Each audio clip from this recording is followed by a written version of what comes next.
Haddii aan ogaa lahaa jacaylka inuu sidaas yahay marnaba qalbigayga ma geliyeen. Haddii aan ogaa lahaa murugadan oo idil inay i soo gaari lahayd marnaba jacayl qalbigayga maan geliyeen.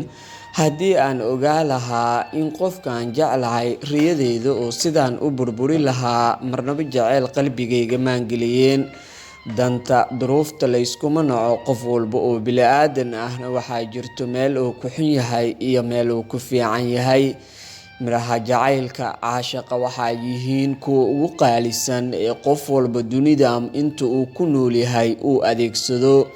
Qof walba oo rag ah iyo qof walba oo dumar ah waxa uu jecel yahay mar uun inuu sameeyo xiriirka jacaylka. Sidoo kale waxa uu aad u jecel yahay in uu ku noolaado jacayl qurux badan. Warbixinta maanta ka hadli doono waxay tahay anigu waxaan ahay naafo. Muddo ayaan ka qarinayay saaxiibkay, markuu ogaadana waddo cidlaah ayuu iiga tegay.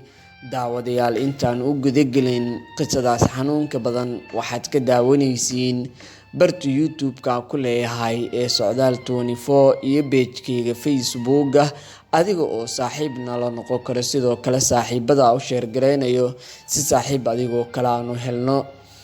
Ismahaan waxay ka mid ahayd gabdhaha ku nool magaalada Muqdisho ee caasimadda dalka Soomaaliya. Ismahaan waxay qabtay baahiyaha gaarka ah.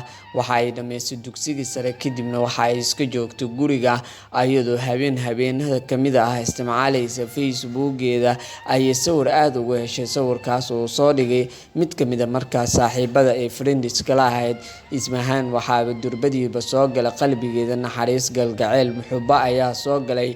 Waxayna isku dayday inay raadiso wiilkaas. Waxaa u suurta gashay isla habeenkiiba inay sawirka comment ka bixiso. Kadibna Ismahaan waxaa u suurta gashay inay wiilkaas la hadasho. Halkaas ayuuna xiriirkooda ka bilowday ayaga oo kaftan badan isdhaafsanay muddo fara badan markay socdeen. Ismahaan wiilka aad ayay uga heshay.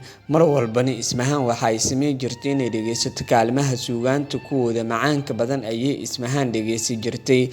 Ismahaan markii dambe waxaa u suurta gashay habeenada ka mid ah inay wiilkaas u sheegto jacaylkii uu qabtay iyadoo u mareysay qaab fariin ahaaneed. Waxay dhahday, anigu waxaan rabaa caawa inaan wax kuu sheego. Adiga oo mahadsan waxaan kaa rajeynayaa inaad iga aqbali doontid. 3 su'aalood ayay Ismahaan weydiisay. Kow, horta adiga maxaad qabataa ayay dhahday. Markaas ayuu ku dhahay, aniga waxaan dhigtaa jaamacad waxaana bartaa computer science ayuu ku dhahay. Kow, haye midda labaad waxay dhahday, adiga hadda wax xiriir ah aad leedahay miyaa jirto? Maya ayuu ku dhahay, aniga hadda xiriir ma lihi laakiin waan jeclaan lahaa inaan sameysto. 3, adigu balwad ma leedahay ayay Ismahaan ku dhahday. Markaas ayuu dhahay, wax balwada aan hadda leeyahay ma jirto. Intaas oo idilna waan ku guuleysan karaa ayay Ismahaan dhahday.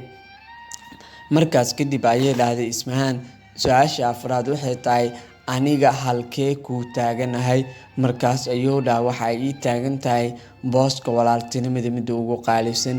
Ismahaan ayaa mar kale dhahday, ma laga yaabaa inaan noqdo saaxiibkaada koowaad ama saaxiibtaa koowaad oo aad ku sir qarsatid? Markaas ayuu dhahay, haa, oo haddaba waxba kaama qarsado. Markaas ayay Ismahaan mar kale waxay dhahday, haddii aan caawa ku dhaho waan ku jeclahay maxaad sameyn lahayd? Aad ayaan u farxi lahaa. Inkastoo weli muuqaalkaada aan arkin laakiin sawiradaada oo kaliya aad ii soo dirtay. Laakiin hubaal waxaa ah anigoo ku arkin inaan jacayl kuu qaaday. Halkaas ayaan ku soo afmeerayaa qaybtii koowaad. Anigu naafaan ahaa, jacaylkaygina waxaan ku waayay naafanimadeeda. Ismahaan qaybta labaad ayaan idiin soo gudbin doonaa hadduu Ilaahay raali ka noqdo. Waxaa idiin soo gudbinayay anigoo ah Mahad Sheekh Abuukar Maxamed Mahad Socdaal. Waxaad ka daawanaysiin barta YouTube-ka ee Socdaal 24 iyo page-ka Facebook-ga. Nagu xirnaaw ilaa dhamaadka qisadan aad ku xanuunka badan. Rajeynayo wax badan inaad ka faa'iidi doontid. Mahadsanid.